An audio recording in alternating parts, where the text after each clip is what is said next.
I don't mean to sound hard-hearted about this, but I believe that if you reach a certain age, and if you really haven't achieved very much in your own terms, I don't think you can ascribe this to bad luck or a difficult childhood or any other external factor.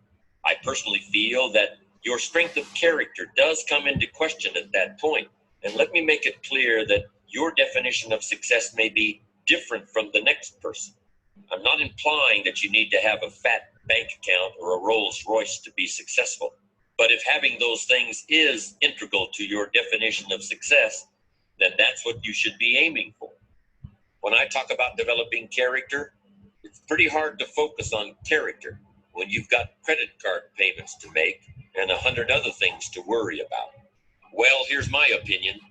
If these people had given a bit more thought to building a strong character over the years, maybe their credit card payments would be a little more manageable at this point.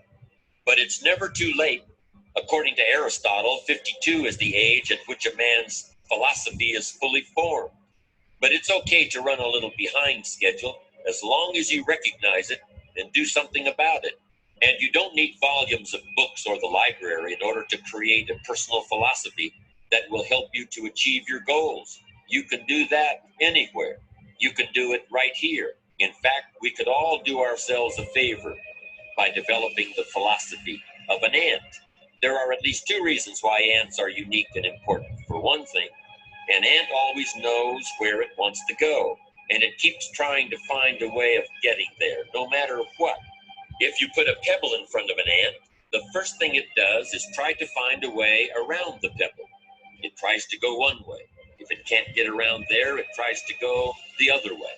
And if it still can't get around, then it tries to climb over the pebble. And if for some reason it can't climb over the pebble, it will try to lift the pebble, even though the pebble may be hundreds of times larger than the ant itself. And if it finds it can't lift the pebble, it will look for other ants to help. And if all the ants working together can't lift the pebble, they will finally start digging a tunnel underneath it. And even if that doesn't work, they will literally start trying to gnaw their way through the pebble. How long will they keep trying? They'll keep trying until they die. Because the one thing they will never do is quit. That's the ant's philosophy of achievement, and we might all want to incorporate it into our view of the world. The other reason ants are important is because of what they do in the summer. During the summer, the ants plan for the winter. They don't have any credit cards. They don't use the present moment to create debts and liabilities for themselves in the future. They use the present moment to create assets for themselves.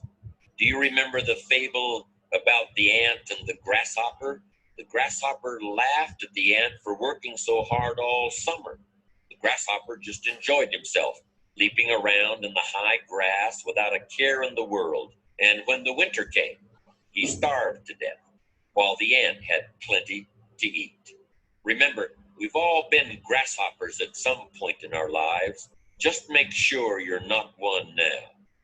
Character is the means for transforming ideas into achievements. It's somewhat abstract in the sense that you can't lay your hand on it or point to it or weigh it on a scale. But in a very real sense, character is what allows you to get where you want to go. If you want to drive from your home to a store on the other side of town, you'll need an automobile with gas in the tank, and you'll need keys to start the car. But you'll also need to know how to drive. You'll need judgment based on life experience to tell you when to step on the brakes if the light up the street changes to red.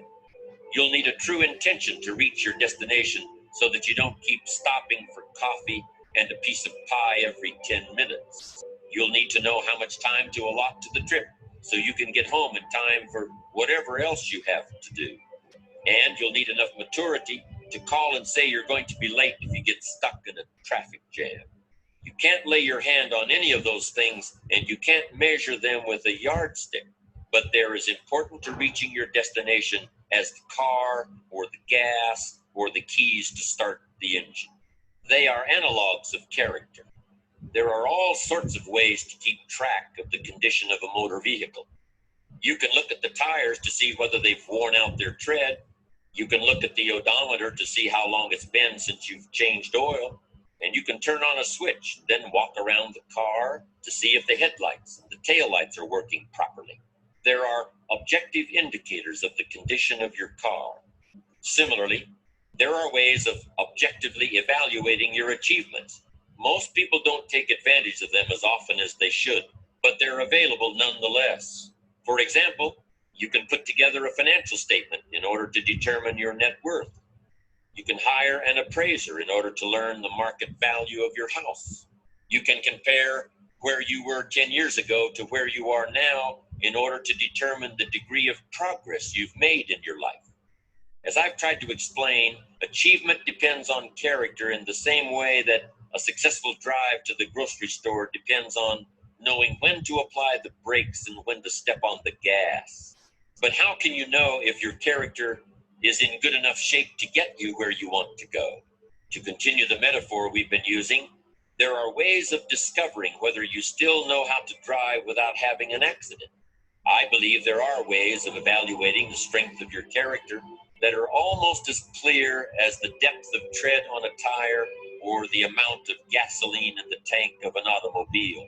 In order to use these techniques for character evaluation, all you need is a commitment to be ruthlessly honest with yourself.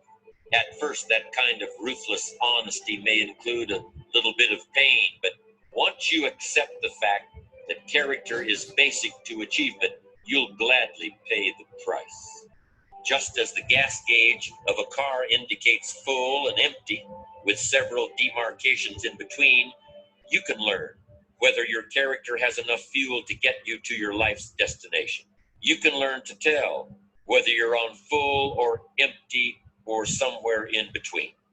But while a car runs on only one fuel that is indicated by a single gauge, character, in my opinion, can be evaluated by 4 different imaginary gauges. Here's the first one.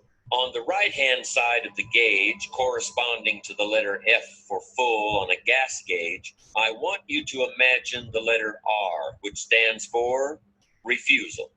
And on the left side of that gauge, I want you to imagine the letter C, which stands for complacency. If your character is good and strong, there are certain things that you simply refuse to accept in yourself or in other people. In your work, you refuse to accept anything less than your best effort. That doesn't mean that things will always work out exactly as you hoped and intended, but that's not the point.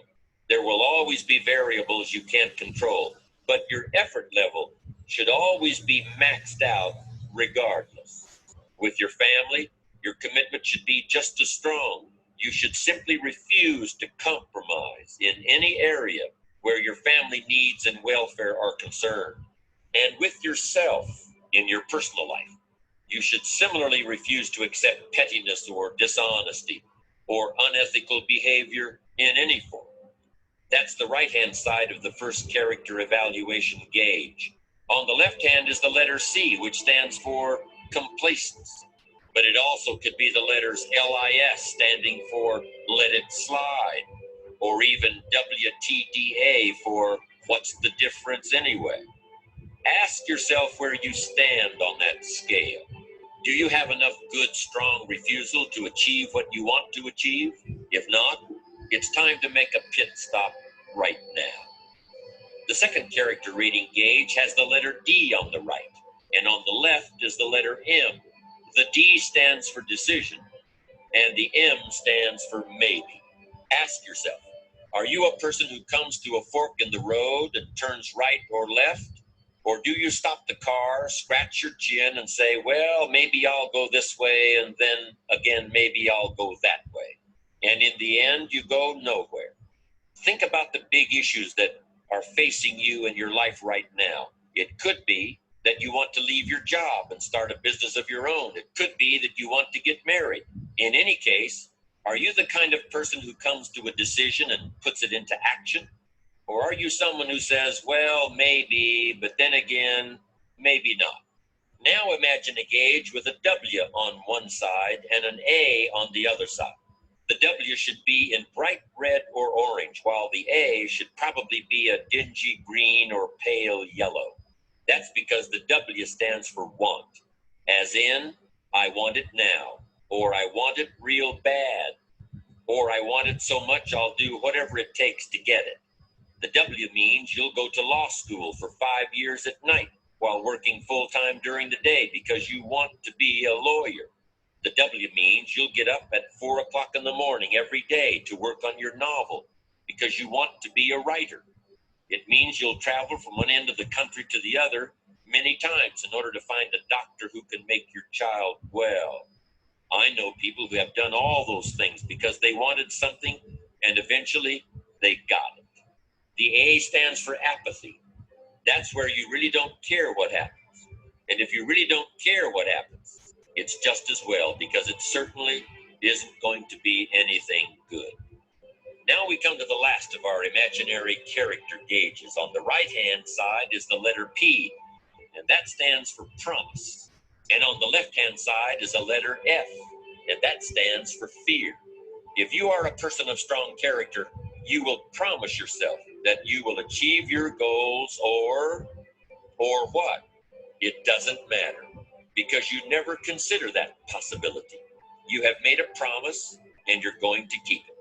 When you set out to drive to the grocery store, you don't stop at the doorway and think, what will I do if I don't make it? You simply intend to get to the grocery store. You know you're going to get there. You will get there. It's simply assumed. Fear is simply the inability to make a promise to yourself.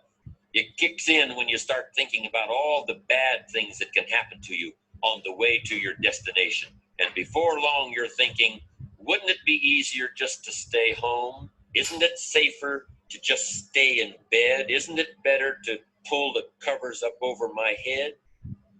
In this discussion, we've been using the metaphor of going across town in a car. Let me conclude by referring to another little excursion, and it's one that I know for a fact you have already taken.